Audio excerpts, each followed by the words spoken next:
নমস্কার, এভরিডেস ব্লেসিং চ্যানেলে আপনাকে স্বাগত জানাই। আর এই নতুন বছরে জানাই শুভেচ্ছা ও ভালোবাসা। প্রিয় বন্ধুরা, আমরা প্রত্যেকেই বিগত একটি বছর অতিক্রম করে নতুন বছরে পদার্পণ করেছি। আর যখন আমরা একটি বছরকে বিদায় দিয়ে নতুন বছরে পদার্পণ করি, তখন আমরা আমাদের কাছের মানুষ, বন্ধুবান্ধব, আত্মীয় স্বজনদের জানাই বিগত বছরের বিদায় আর নতুন বছরের শুভেচ্ছা। আমরা যখন বিগত বছর পার করেছি, হয়তো সেই বিগত বছরে আমরা অনেক ভালো ও খারাপ অনেক কিছুর মধ্য দিয়ে গেছি। হয়তো আমরা আমাদের নিজেদের অনেক স্বপ্ন বা লক্ষ্য নিয়ে সৃষ্টিকর্তা ঈশ্বরের কাছে প্রার্থনা করেছি, আর তিনি আমাদের আশীর্বাদ করেছেন। কিন্তু আমার প্রিয় বন্ধুগণ, আমার একটি প্রশ্ন আছে। যিনি আপনাকে বিগত একটি বছর আপনার দায়িত্ব নিয়েছেন, আপনাকে সামলেছেন, একটি নতুন বছর উপহার স্বরূপ আপনাকে দিয়েছেন, আপনি কি তাকে তার পাওনাটা দিয়েছেন বা চিন্তা করেছেন আপনি তাকে কি দিতে পারেন বলে? হ্যাঁ বন্ধুরা, আমরা যতজন বিগত বছর অতিক্রম করে তার অনুগ্রহে নতুন বছরে পদার্পণ করেছি, আমাদের প্রত্যেকের উচিত বা তিনিও চান আমরা তাকে কিছু দিই। যখন আমরা নতুন একটি বছর পদার্পণ করি, তখন আমাদের অনেকেরই স্বপ্ন বা লক্ষ্য থাকে যেন বিগত বছরের চেয়ে নতুন বছরে আরও উন্নতি করতে পারি। হয়তো অনেকের লক্ষ্য থাকে একটি বড় বাড়ি তৈরি করব, গাড়ি কিনব, স্ত্রী ছেলে মেয়েদের ইচ্ছা পূরণ করব, দেশ বিদেশ ঘুরব, আরও অনেক কিছু। আর তার জন্য হয়তো আপনি দিনের পর দিন সৃষ্টিকর্তা ঈশ্বরের কাছে প্রার্থনা করেছেন।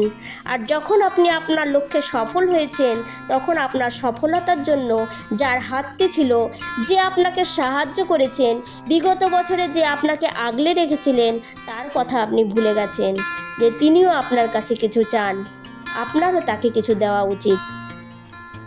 এখন হয়তো আপনি চিন্তা করছেন, সত্যি তো, আমি তো এই বিষয়টি ভাবিনি, আমার তো কিছু দেওয়া উচিত সৃষ্টিকর্তা ঈশ্বরকে। কিন্তু প্রিয় বন্ধুগণ, কি দেবেন? কি আছে আপনার? তিনিই তো সব কিছু দিয়েছেন, আপনি কি দিয়ে তাকে খুশি করতে পারেন? আবার যারা হয়তো অনেক কষ্টে দুঃখে বিগত দিনগুলো কাটিয়েছেন, হয়তো কুঁড়ে ঘরে থাকছেন, বা হয়তো আপনি দিনের পর দিন অসুস্থ হয়ে বিছানায় শুয়ে দিন কাটাচ্ছেন, বা বিগত বছরে আপনার কোনো প্রিয়জনকে হারিয়েছেন, আপনারও হয়তো অনেক স্বপ্ন ছিল বা আপনার লক্ষ্যে আপনি পৌঁছাতে পারেননি। তাই আপনি হয়তো ভাবছেন আপনার সৃষ্টিকর্তাকে, ঈশ্বরকে দেওয়ারও কিছু নেই। আপনি হয়তো ভাবছেন সৃষ্টিকর্তা আপনাকে ছেড়ে দিয়েছেন, তিনি আপনার প্রার্থনা শুনছেন না। কিন্তু আমার প্রিয় বন্ধুগণ, আমি আপনাকে বলছি, আপনি চিন্তা করুন, যাদের ঘর বাড়ি নেই, পরার জন্য পোশাক নেই, যারা অনাথ, যাদের খাবারের জন্য ঘুরে বেড়াতে হয়, আপনি কি তার থেকে ভালো আছেন কি না? যিনি নতুন বছরে পদার্পণ করার কয়েক সেকেন্ড আগে এই পৃথিবী ছেড়ে চলে গেছেন, কিন্তু আপনি এই দিনটিকে দেখতে পেয়েছেন, এখনও আপনি নিঃশ্বাস নিচ্ছেন, তার জন্য আপনি সৃষ্টিকর্তাকে কিছু দিয়েছেন কিনা? পবিত্র বাইবেলে গীত সংহিতা 116:12 পদে লেখা আছে, আমি সদাপ্রভু হইতে যে সকল মঙ্গল পাইয়াছি, তাহার পরিবর্তে তাহাকে কি ফিরাইয়া দিব? হ্যাঁ বন্ধুগণ, আমরা কি দিতে পারি? কি আছে দেওয়ার মতো? একটা ছোট্ট ফুল বা মোমবাতি জ্বালিয়ে বা সামান্য অর্থ দিয়ে আমরা কি তাকে খুশি করতে পারি?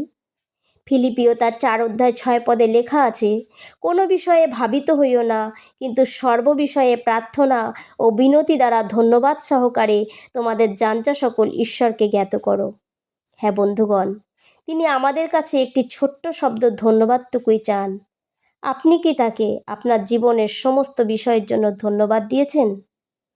ধন্যবাদ দিন বিগত দিনের জন্য। তিনি আপনাকে সামলে রেখেছিলেন, তার অনুগ্রহে আপনি বিগত বছর কাটিয়ে নতুন একটি বছরে পদার্পণ করেছেন, তার জন্য ধন্যবাদ দিন। আর প্রার্থনা সহকারে এই নতুন বছরকে তার হাতে সমর্পণ করুন। ঈশ্বর আপনাকে আশীর্বাদ করুন। আসুন আপনার জন্য প্রার্থনা করি। হে সৃষ্টিকর্তা, জীবন্ত ঈশ্বর, তোমাকে ধন্যবাদ দিই আজকের দিন ও নতুন বছরের জন্য। আজকের এই দিন যারা দেখতে পেয়েছে, তাদের প্রত্যেকজনকে আশীর্বাদ করো। যদি কেউ অসুস্থ আছে, তাদের সুস্থ করো। আর তাদের প্রত্যেকজনের প্রতিদিনের প্রয়োজনকে তুমি পূরণ করো। এই প্রার্থনা পিতা তোমার পুত্র প্রভু যীশু খ্রিস্টের নামে চাই, তুমি শোনো এবং গ্রহণ করো। আমেন।